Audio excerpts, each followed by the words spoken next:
Dominique Millardi, alors là pour le coup, bienvenue chez vous, hein, le chef sommelier de l'hôtel Méridien ici dans la Principauté monégasque à Monaco.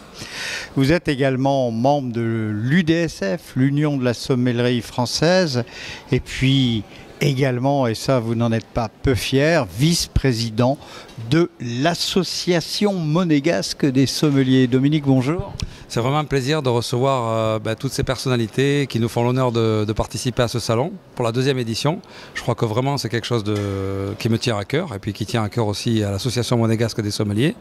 On essaie de faire en sorte d'avoir des gens de qualité et des vins de qualité. Hein. Exactement, bien sûr, ça va sans dire. Alors dans les choses que nous avons vécues, Dominique, dans ce salon Club professionnel du vin en partenariat avec l'Association monégasque des sommeliers, vous aviez organisé vous-même et vos équipières, en particulier le chef exécutif et le chef pâtissier, vous aviez organisé un dîner de gala qui avait la particularité, premièrement, d'avoir des mets d'une grande finesse, d'une belle cuisson, d'un assaisonnement juste et parfait. Enfin, comme je dis toujours, beau produit, belle cuisson, bel assaisonnement. Et puis surtout, et ça c'est très enrichissant, une association mets et vins que vous avez concoctée avec votre équipe de 3 jeunes sommeliers qui était simplement parfaite. Alors il faut remercier bien évidemment le chef de cuisine, Laurent Collin, le chef exécutif, et puis le chef de l'Intempo, Jérôme Legras, qui ont œuvré pour ce menu. On avait vraiment des vins de qualité et ça il faut remercier Frédéric Vonnet qui avait amené des vins extraordinaires. Alors 10 vins dans les deux sens. 10 vins en 2 mots et en 1 mot. Voilà, exactement. Je sais que vous appréciez ce genre de choses. Et on était vraiment enchantés parce que je pense que les plats donnaient vraiment la réplique au vin d'une manière extraordinaire. Il y a des plats qui m'ont, des accords mets et vins qui m'ont séduit. Et puis la particularité aussi, on avait des doubles accords. C'est-à-dire qu'on avait 2 vins sur un plat et ça c'était... Ça c'est original. Ce qui m'a plu et c'est pour ça que j'ai été d'accord et j'ai encouragé ce genre d'initiative, c'est qu'on a souvent sur un plat un vin qui va donner une accroche et l'autre vin qui va donner une autre perspective. Et ces 2 perspectives mélangées font qu'on a non seulement le plat dans son ensemble, mais aussi l'accord mets et vin qui vient parfaire.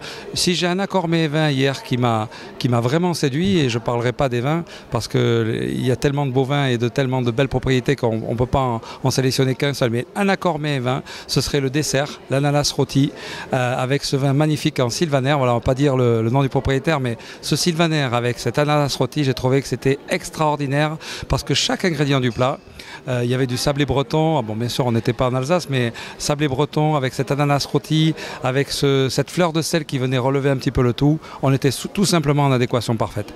Et en ce qui me concerne, je l'ai également fort apprécié avec un Riesling en vendange tardive. Hein, c'était le couple, le binôme de vin qui allait aussi très bien. Alors effectivement le Riesling en vendange tardive, le Riesling bien sûr cépage roi de l'Alsace, d'ailleurs la table d'honneur on l'avait prénommé ainsi pour faire honneur à ce cépage glorieux de l'Alsace, mais c'est vrai qu'il y avait 2 approches encore une fois, donc vous aviez apprécié l'approche légèrement sucrée et il y avait une approche légèrement un peu plus saline, un peu plus surprenante et des vins extraordinaires. Sur ce salon, puisque c'est quand même, c'était un petit peu le préambule de ce salon, ce dîner, j'ai beaucoup apprécié les domaines qui nous ont fait l'honneur d'être présents. Il y avait des vins qui étaient à quelques encablures de Pomerol qui étaient magnifiques. On avait la région du Languedoc qui était représentée brillamment. Bien sûr la Provence. Il y avait du joli Minervois. Ah, extraordinaire. Des champagnes qui sont venus en nombre, je trouve, sur notre bel hôtel. Et on a eu la chance aussi d'avoir un temps merveilleux et cette salle qui offre une luminosité particulière fait que les vins sont dégustés de manière, je trouve, tout à fait appropriée. L'actualité de la sommellerie dans la Principauté, Dominique.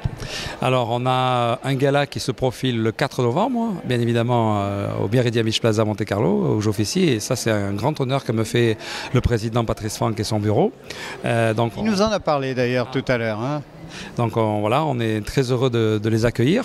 Ensuite, on a pas mal d'autres activités qui vont se profiler. Notamment, on a un changement de président à l'UDSF qui va se passer en novembre. Et pour la petite histoire... L'UDSF régional ou national? Non, national. C'est-à-dire Michel Hébert. Michel Hermé, pardon.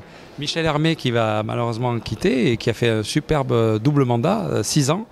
Donc sa dernière apparition publique, entre guillemets. Et professionnelle, ex-cathédrale avec le titre de président. Tout à fait, ce sera ici, au Méridien Beach Plaza. On l'a invité et on mettait un point d'honneur, enfin Patrice a œuvré pour ça, pour qu'il soit invité. Et il y aura une autre activité qui fera également la part belle à l'UDSF, à l'Union de la Sommellerie française. Ce sera au mois de janvier. On va organiser le comité d'administration de l'Union de la Sommellerie française.